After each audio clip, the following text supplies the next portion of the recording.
Hi, Ken Milner with Remax Advantage here. And at this point in time, you've now signed a buyer agency agreement with me, and we're getting ready to hopefully write an offer on your favorite property, your dream property in the District of Columbia, Washington, D.C. So today I'm going to give you a summary explanation of the residential contract of sale, the documentation that you will complete in order to submit an offer on a property in DC. This is a G card document. That means it's a Greater Capital Area Association of Realtors document used for the District of Columbia.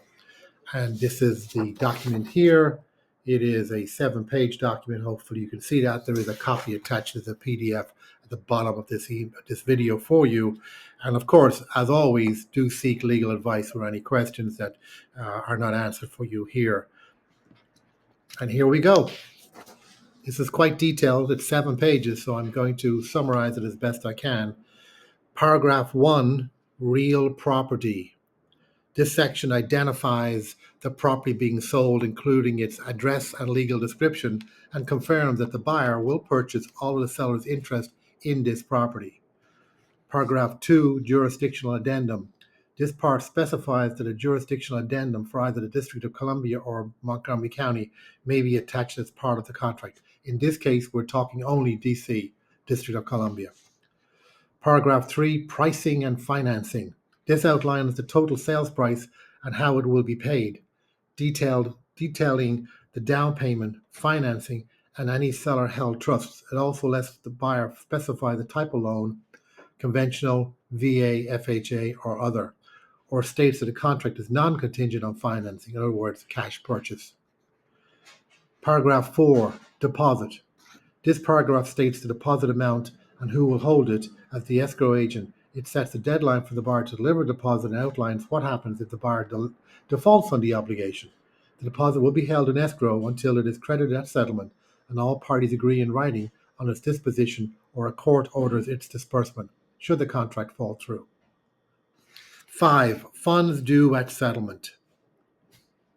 This sets the settlement date and allows the buyer to choose the settlement agent, the title company. The buyer is required to contact the agent within 10 days of the contract's ratification to schedule the settlement and order a title search. 7. Property maintenance and condition. The seller agrees to deliver the property vacant, broom clean, and in substantially same physical condition as of the specified date. This section also confirms that the property is conveyed as is, unless an inspection contingency is attached. 8. Access to the property. The seller must provide reasonable access to the property for the broker, buyers, inspectors, and appraisers. The buyer also has the right to a final inspection, or what we call a pre-settlement walkthrough, within 5 days of settlement. Typically, we'll do this the day before settlement or the morning of settlement. It takes about 30 to 45 minutes.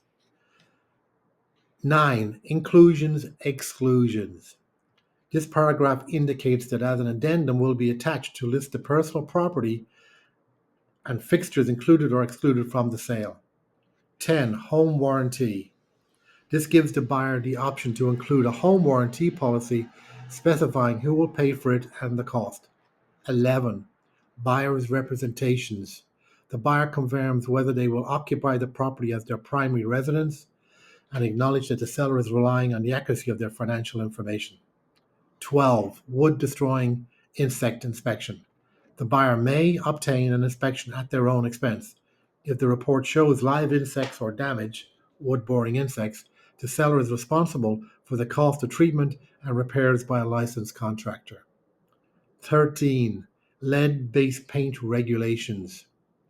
This section applies to the properties built before 1978 and details the federal and local disclosure requirements for lead-based paint. Failure to provide these forms can make the contract voidable by the buyer. It also discusses the EPA's lead renovation, repair, and painting rule, RRP, for certain work on properties built prior to 1978. 14. Financing application. If the contract is contingent on financing, the buyer must apply for a loan within 7 days of ratification. The buyer also gives permission for the loan process to be disclosed to the seller and the listing company. Damage or loss. Paragraph 15. The seller holds the risk of damage or loss to the property until the deed is delivered at settlement. In other words, the seller is still responsible for the property up until the day of settlement, until settlement is completed. 16. Title. The property's title must be good of record, marketable, and insurable. If title issue arise, the settlement date may be extended by up to 30 days for the seller to resolve them.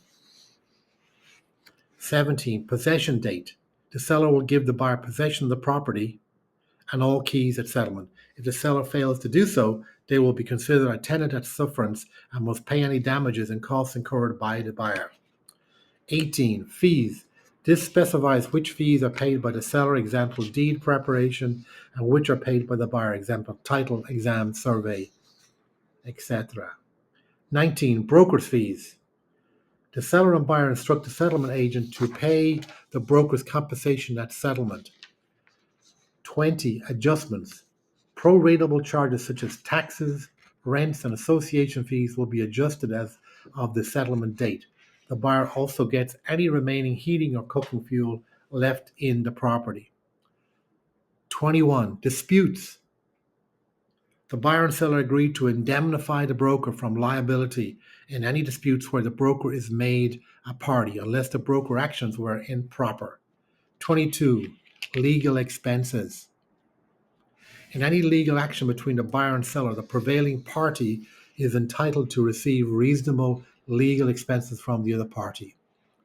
23. Performance.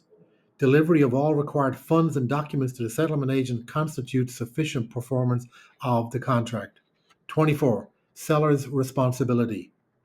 The seller is responsible for keeping existing mortgages free of default and complying with any governmental violations or notices against the property before settlement. 25. If the buyer fails to complete settlement, the seller may, at their option, forfeit the deposit as liquidated damages. If the seller defaults, the buyer can pursue all legal or equitable remedies, including specific performance and damages. 26. Disclosure to the parties. The buyer and seller acknowledge they have not relied on any representations from the brokers other than those written in the contract. The section also advises the parties to seek professional advice for legal, tax, or property condition issues. Very important. 27. Assignability. This contract cannot be assigned without the written consent of both parties. 27. Just cover that. 28. Foreign investment taxes. This section explains the federal law that require a buyer to withhold federal income taxes from the purchase price if the seller is a foreign person. This is typically done by the title company. Paragraph 29, definitions. This provides key definitions for terms like appraisal days, business days, and date of ratification.